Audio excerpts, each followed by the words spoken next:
A República do Café com Leite. Uma história. Narrada. O nascer de uma república. O Brasil entrava no século XX ainda tonto com as mudanças do fim do XIX. A monarquia tinha caído em 1889, proclamada por marechais fardados em meio a uma população que, em sua maioria, sequer entendia o que era república. A abolição da escravidão, 11 anos antes, ainda ecoava nas senzalas libertas e nos engenhos decadentes. Era um país em busca de uma nova identidade. Mas, como em tantas outras transições de nossa história, quem tomou as rédeas não foi o povo, e sim as elites. No interior de São Paulo, o café era rei. Os grãos que saíam dos portos de Santos abasteciam a Europa e os Estados Unidos, enchendo os bolsos dos chamados barões do café. Enquanto isso, em Minas Gerais, os latifúndios dedicados à pecuária e ao leite sustentavam uma elite rural igualmente poderosa. Foi nesse cenário que surgiu o pacto informal que ficaria conhecido como República do Café com Leite, o Acordo Silencioso. A política da Primeira República, 1889-1930, era um xadrez delicado. A Constituição de 1891 dava poder ao voto, mas este era restrito. Só podiam votar homens maiores de 21 anos, alfabetizados e, mesmo assim, em eleições muitas vezes fraudadas. Diante disso, as oligarquias estaduais perceberam que podiam controlar o jogo. Paulistas e mineiros, unidos por interesses comuns, criaram um acordo não escrito. A presidência da República seria alternada entre candidatos de São Paulo e de Minas Gerais. Era uma aliança de conveniência. São Paulo tinha o café, riqueza que garantia influência internacional. Minas, o maior colégio eleitoral do país, com milhares de pequenos proprietários rurais. Juntos, controlariam a política nacional. O Brasil será governado por nós, mineiros e paulistas, teria dito um líder político em 1900. Os outros estados? Que se contentem com as migalhas. Assim nasceu a chamada política do café com leite. Os presidentes do café com leite. Entre 1894 e 1930, a alternância se fez sentir. Prudente de Moraes, Campos Sales, Rodrigues Alves, Afonso Pena, Venceslau Braz, Arthur Bernardes, Washington Luiz, quase todos vindos de São Paulo ou de Minas Gerais. Os discursos eram repletos de promessas republicanas: modernização, progresso, ordem. Mas por trás das palavras, a realidade era outra. A República funcionava como um banquete, onde poucos se sentavam à mesa. O povo comum, analfabeto, pobre, trabalhador do campo, raramente via mudanças concretas em sua vida. A política era decidida em gabinetes, fazendas e cafés luxuosos de Belo Horizonte e São Paulo. O coronelismo e o povo no interior, os grandes fazendeiros conhecidos como coronéis, dominavam a vida local. Eles controlavam o voto dos trabalhadores e moradores de suas terras, muitas vezes pela força ou pela troca de favores. Era o chamado voto de cabresto. Quem vota contra mim não planta mais no meu chão, ameaçava um coronel.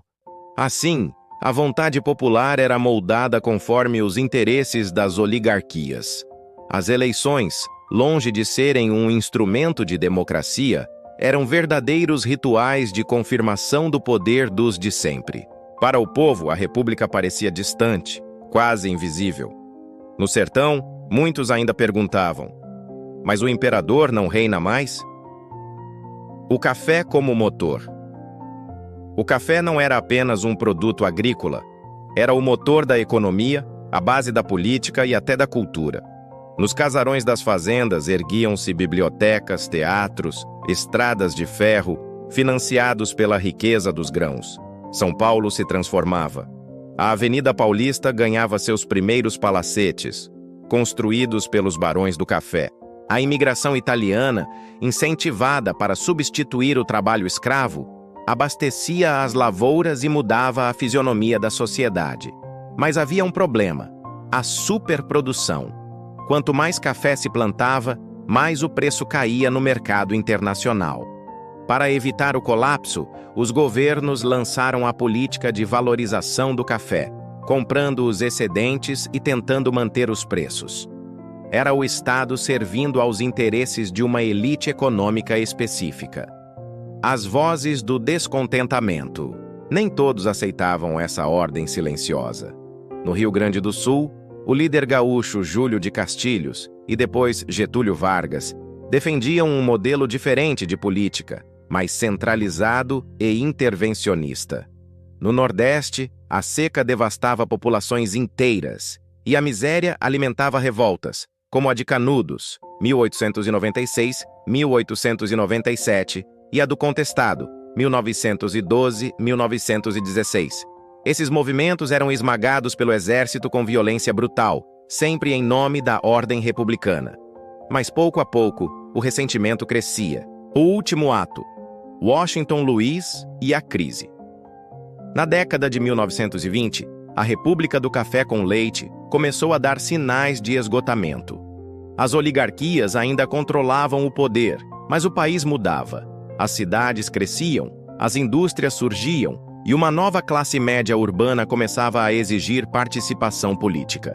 Ao mesmo tempo, os tenentes, jovens oficiais do exército, se rebelavam contra as fraudes eleitorais e a corrupção. Mesmo assim, em 1926, o paulista Washington Luiz assumiu a presidência, mantendo o pacto. A questão social é caso de polícia, dizia, resumindo a indiferença do governo às demandas populares. Em 1929, o mundo mudou. A crise da Bolsa de Nova York derrubou os preços do café, mergulhando o Brasil em dificuldades econômicas. Nesse contexto, Washington Luiz tomou uma decisão desastrosa. Quebrou o acordo com Minas Gerais e indicou como sucessor o também paulista Júlio Prestes. Os mineiros se sentiram traídos.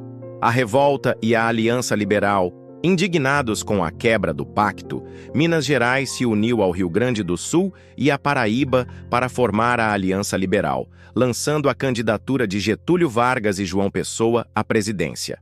A campanha inflamava multidões. Prometia modernização, justiça social, participação mais ampla do povo. Mas, como sempre, as eleições foram marcadas por fraudes. Júlio Prestes foi declarado vencedor. Foi a gota d'água. Em julho de 1930, João Pessoa foi assassinado em Recife, em circunstâncias ainda nebulosas. O crime serviu de estopim.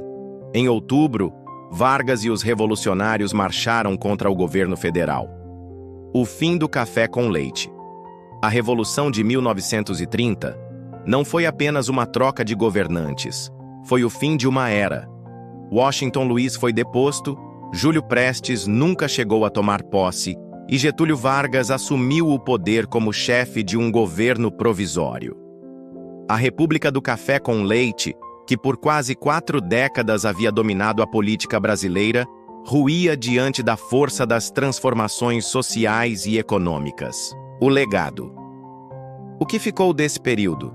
De um lado, a lembrança de uma república elitista, restrita, onde o povo pouco tinha voz. Um regime marcado pelo coronelismo, pelo voto de cabresto e pela supremacia de 2 oligarquias estaduais. De outro, a semente de mudanças. A industrialização, a urbanização e o surgimento de novos atores políticos que, nas décadas seguintes, transformariam o Brasil. A República do Café com Leite é, em certo sentido, uma metáfora da história brasileira. Avanços tímidos, democracia restrita, elites no comando, e um povo que, aos poucos, começa a se insurgir e reivindicar seu lugar. Epílogo, uma fábula da história. Se fosse possível traduzir esse período em uma fábula, seria assim: 2 fazendeiros, um de café e outro de leite, sentaram-se à beira de uma mesa farta.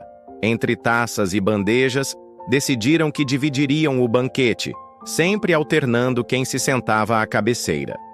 Os outros lavradores, camponeses e peões assistiam de longe, recebendo apenas as migalhas que caíam no chão. Durante anos a mesa foi deles, até que um dia os famintos resolveram bater na porta. e a mesa nunca mais foi a mesma. Se gostou do vídeo, curta, comente, compartilhe e se inscreva no canal.